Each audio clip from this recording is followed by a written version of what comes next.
There's a photograph that haunts history, April 16th, 1945, 5 days after American troops liberated Buchenwald. A table covered with jars containing preserved human organs, 2 shrunken heads in the upper left corner, and in the foreground, pieces of tattooed human skin laid out like fabric samples. The world saw this image and demanded blood. They got Ilse Koch. Before the monster, Dresden, 1906. A baby girl is born into a world that doesn't know what's coming. Her parents name her Margaret Ilse Koch. Her father, Max, is a foreman. Her mother, Anna, keeps house. They're Protestant, lower middle class, unremarkable. Ilse grows up with 2 brothers in a home where money is always tight, but love isn't. Neighbors remember her as friendly, happy, popular at school. She's just a normal German girl, learning the things German girls learned: cooking, cleaning, managing a household. At 15, she leaves school to work full-time at a cigarette factory. But she's ambitious. She takes night classes in accounting and bookkeeping, working her way up to office positions. By 1932, she's 26 years old, and Germany is collapsing. The Great Depression has the country by the throat. Unemployment is catastrophic. Democracy feels like it's dying. The Nazi Party is promising jobs, stability, a return to greatness. For people who have nothing, fascism sounds like hope. Ilse joins, not because she's read Mein Kampf or because she has strong ideological convictions. She joins because millions of desperate Germans are joining, and it seems like the smart thing to do. 2 years later, at a Nazi social gathering in Dresden, she meets Karl-Otto Koch. He's 9 years older than her. He's been divorced because his first wife couldn't stomach his Nazi philosophies. He has a criminal record for theft. He and his brother worked as police informants. He's SS now, recently posted as commandant of a concentration camp called Sachsenhausen near Berlin. Most women would run. Ilse is intrigued. They want to marry. But in Nazi Germany, even marriage requires state approval. The SS Office of Racial and Settlement Affairs investigates their fitness for marriage according to racial criteria. Ilse provides documentation of her Aryan ancestry, permission granted. They marry at Sachsenhausen concentration camp in 1937. That same year, Karl is assigned to build and command a new camp, Buchenwald. The family moves there in July. Over the next 3 years, Ilse gives birth to 3 children, all on the grounds of a concentration camp. They live in a 3-story villa, while behind the barbed wire, people are dying. This is where the secretary from Dresden becomes the Witch of Buchenwald. Life at the edge of hell, in this massive concentration camp surrounded by electrified barbed wire, watchtowers, guards with machine guns. At the entrance, a gate with the words "Jedem das Sein," to each his own. Everyone gets what's coming to them. Inside, 33 wooden barracks crammed with prisoners, a punishment block called the bunker where inmates are tortured to death, a crematorium working constantly, a pathology department conducting experiments. And at the edge of all this suffering, separated by just a fence, sits the commandant's villa, 3 stories. Servants pulled from the prisoner population, gardens, comfort. The Koch family raising their children while thousands die within sight. Ilse demands the prisoners address her as gnädige Frau, an old-fashioned term for nobility. She forces them to work as her personal servants. She lives a life of luxury while people on the other side of that fence are starving to death. But luxury breeds boredom, and boredom for Ilse Koch breeds cruelty. In 1940, she decides she wants an indoor riding arena, not a small one, an Olympic-quality facility just for her hobby. The cost? Over 250,000 Reichsmarks. That's roughly $1 million in today's money. Prisoners are forced to build it. Multiple witnesses will later testify that men died during its construction, worked to death so Ilse could ride her horse in comfort. She starts walking through the camp dressed provocatively, tight clothes, low necklines. The guards have made it clear any prisoner who looks at the commandant's wife will be shot on sight. She's not just walking, she's testing them, marking down prisoner numbers when they glance her way. By afternoon, they're dead. Testimony from multiple survivors establishes a pattern. Ilse beats inmates on multiple occasions. She reports prisoners to the SS for violations, knowing they'll be beaten, knowing some will die from it. She uses slave labor extensively. She shows no compassion, no recognition that these are human beings. And then there's the tattoo story. The crime that made her famous. One day, riding through Buchenwald, Ilse notices prisoners with interesting tattoos. She approaches Dr. Erich Wagner, one of the camp doctors. She suggests he conduct a study. Do tattoos correlate with criminal behavior? Could they prove something about the deviant mind? Wagner knows this violates protocol. Medical experiments at concentration camps require authorization from higher SS leadership. He says yes anyway. Here's where legend and evidence diverge. The legend says Ilse began riding through camp on horseback, ordering men to strip so she could examine their bodies, that she'd walk down lines of naked prisoners like she was shopping, that she selected the ones with the coolest tattoos, that they were killed, their tattooed skin removed and tanned, that she had lampshades made from it, book covers, gloves, knife sheaths, that she saw them as Christmas gifts and sent them to SS officers at other camps. The first fall. But before the end of the war, before the Americans liberated Buchenwald, before any of this became public, the Kochs made a critical mistake. They got greedy. In 1941, SS officer Josias von Waldeck-Pyrmont starts noticing irregularities at Buchenwald.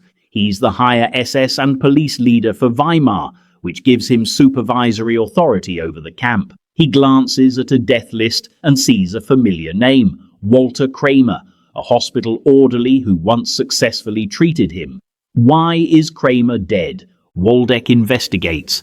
He discovers Karl-Otto Koch ordered both Kramer and another hospital worker killed as political prisoners.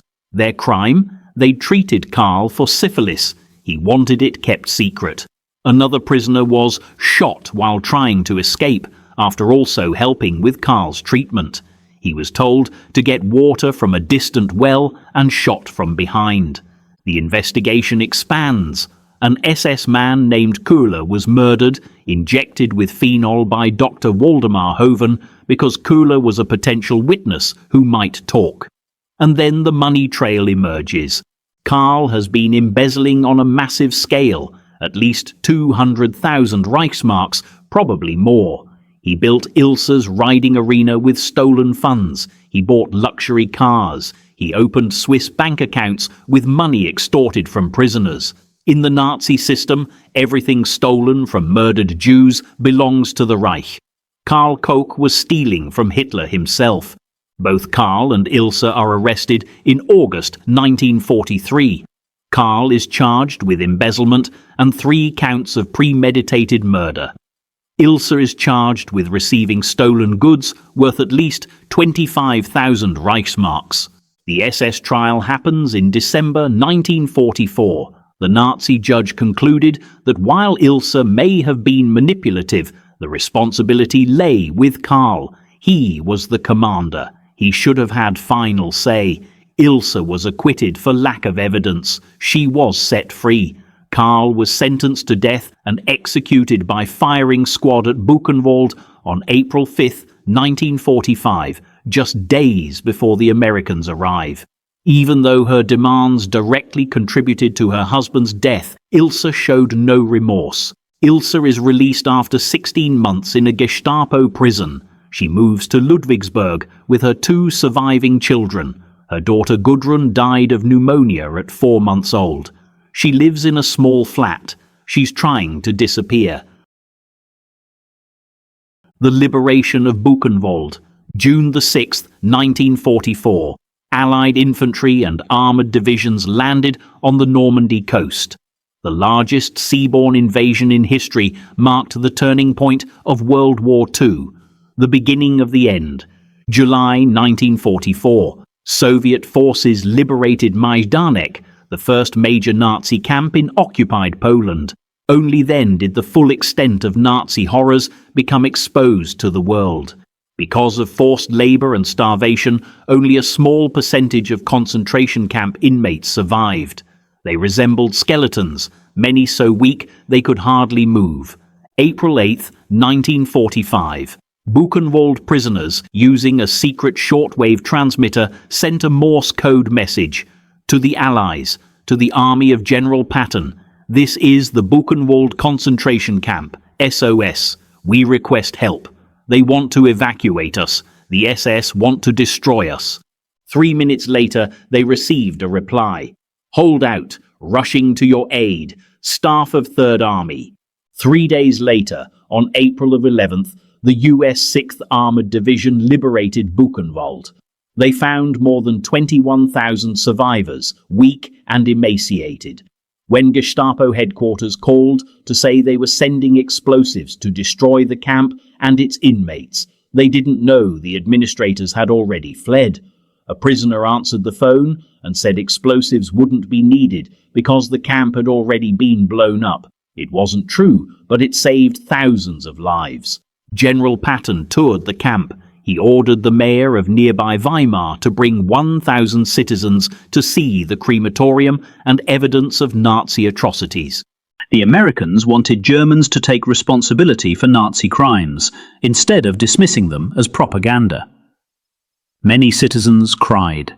Some fainted after seeing the dead bodies, the starved survivors behind barbed wire, and the table display of paintings on human skin, lampshades made of human skin, various body parts preserved in alcohol, and 2 shrunken heads reduced to 1/5 their normal size. American troops took testimonies from the liberated prisoners. They told the Americans about Ilse Koch and her collection of human skin trophies. They'd seen her ride through camp. They'd heard about the selections. Some claimed they'd worked in the pathology department preparing the skin. Their testimony was consistent, detailed, and horrifying. On June 30th, 1945, she's walking down the street when a former Buchenwald inmate recognizes her. American occupation forces arrest her on the spot. Trial number 1, Dachau, 1947. The trial opens April 11th, 1947, at the Dachau internment camp. 31 defendants accused of war crimes at Buchenwald. Ilse Koch is the only woman. The charge is broad, participating in a common design to commit war crimes. The prosecution doesn't need to prove she committed any specific atrocity, only that she aided the functioning of Buchenwald's murderous system. Prosecutor William Denson calls her no woman in the usual sense, but a creature from some other tortured world. She denied everything. She claimed she had no knowledge of abuse, murder, starvation, or medical experiments. She insisted all the objects were made from goat skin, not human skin. The testimony is damning. Multiple witnesses describe her beating inmates, her use of slave labor on the riding arena, her reports to the SS that resulted in fatal beatings. Prisoners testify they saw her selecting tattooed inmates who were then killed. Some claim they witnessed or participated in making lampshades from human skin. On August 14, 1947, Ilse Koch is found guilty and sentenced to life imprisonment. She's 7 months pregnant at the time, which probably saves her from execution. The father is unknown, likely another German prisoner, but the conviction triggers mandatory judicial review. 2 army lawyers, Harold Kuhn and Richard Schneider, examine the case. Their report is stark. In spite of the extravagant statements made in the newspapers, the record contains little convincing evidence against the accused. In regard to the widely publicized charges that she ordered inmates killed for their tattooed skin, the record is especially silent. The War Crimes Review Board conducts its own analysis and reaches identical conclusions.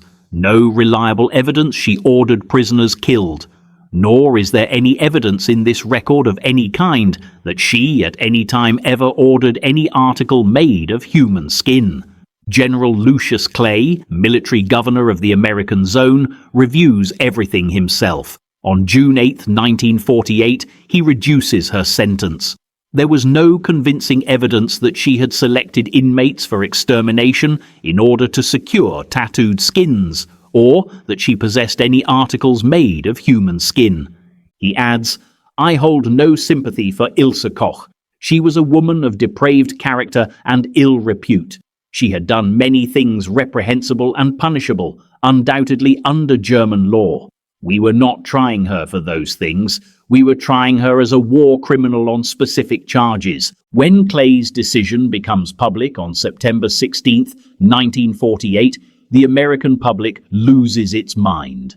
The Miami Herald demands, "In the name of basic human justice and decency, what further does the army need to slap Ilse into jail and keep her there?" The New York Post calls it Clay's counter-atrocity and says it's almost beyond credence. Ed Sullivan writes, "Did the army reduce her sentence so she could get back into the lampshade business? Veterans associations organize rallies. The American Jewish Congress protests. When General Clay visits the United States, demonstrators picket him carrying lampshades and demanding his removal from command. The Senate launches an investigation. At the hearings, prosecutor William Denson insists the witness testimony was sufficient and the sentence reduction was unjust. The Senate's final report makes a revealing statement. Koch's crimes were more unnatural and more deliberate because she was a woman acting independently. The committee recommends she be tried again, not by the American military, but by the new West German judiciary, for crimes against German nationals, something the American court didn't have jurisdiction over. Trial number 2, Augsburg, 1950. When Ilse is released from Landsberg prison in 1949, German authorities immediately rearrest her. Bavarian prosecutors indict her for 25 counts of grievous bodily harm, 65 counts of incitement to attempted murder, and 25 counts of incitement to murder. The trial opens November 27, 1950, at Augsburg. 7 weeks. 250 witnesses, including 50 for the defense. During testimony, Koch says, "I never saw anything at Buchenwald which might have been against humanity. I was too busy raising my 2 children." She collapses in court twice. 4 prosecution witnesses testify they saw her select tattooed prisoners who were killed or witnessed human skin lampshades being made, but the prosecution drops the human skin charge. They can't prove any items were actually made from it. On January 15, 1951, the court delivers a 111-page verdict. Koch isn't present. She's convicted of 7 counts of incitement to grievous bodily harm, 1 count of incitement to attempted murder, and 1 count of incitement to murder. Life imprisonment with permanent forfeiture of civil rights. The written judgment emphasizes that Koch's crimes were particularly egregious because she consciously suppressed any feeling of compassion and pity she had as a woman and gave free rein to her pursuit of power and prestige, her arrogance and her selfishness. The court notes her stubborn and irresponsible denial and incapacity for even the slightest admission of guilt. She appeals. It's dismissed in April 1952. She petitions for pardons, all rejected. She protests to the International Human Rights Commission. Nothing changes. The son who never knew her. While Ilse is awaiting trial at Dachau in 1947, she becomes pregnant. The father is another German war crimes internee. The circumstances remain murky. In October 1947, while imprisoned at Landsberg, she gives birth to a boy. She names him Uwe Köhler. Bavarian child welfare authorities take him immediately. He grows up in foster homes, passed from family to family, never knowing his parents. At 19, Uwe is working as an insurance salesman when he decides he wants to know who he is. He gets his birth certificate, he discovers his mother's name, he reads about her trials in newspapers, he sees the headlines, "The Witch of Buchenwald," "The Bitch of Buchenwald," "The Beast." In 1966, he works up the courage to visit her in prison. Ilse is thrilled. She rarely gets visitors. Her son Artwin killed himself in 1964, unable to live with being the son of the Witch of Buchenwald. Her daughter Gisela has cut off contact. But here's Uwe, a son she barely knew, coming to see her. She tells him it's all lies, that the damned liberal American courts didn't give her a fair trial, that she was too busy raising children to commit atrocities, that the newspapers made everything up. Uwe desperately wants a relationship with his mother. He loves her. He visits monthly. After a few visits, he's convinced she couldn't have done those things. She tries to get him to hire a lawyer, to launch an appeal, to set her free. It doesn't work. By 1967, Ilse's mental state has deteriorated severely. She experiences delusions. She's convinced concentration camp survivors are sneaking into her cell to abuse her. She claims dead prisoners from Buchenwald come through the walls, demanding their skin back. On September 1st, 1967, Ilse Koch ties her bedsheets together and hangs herself at Eichach Women's Prison. She's 60 years old. Her suicide note is addressed to Uwe. "There is no other way. Death for me is a release." 4 years later, in 1971, Uwe goes to the New York Times. He wants to tell his mother's story, her version. He has clemency documents from her 1957 lawyer. He has his own impressions from their visits. He's convinced she was innocent, that she was railroaded, that history got it wrong.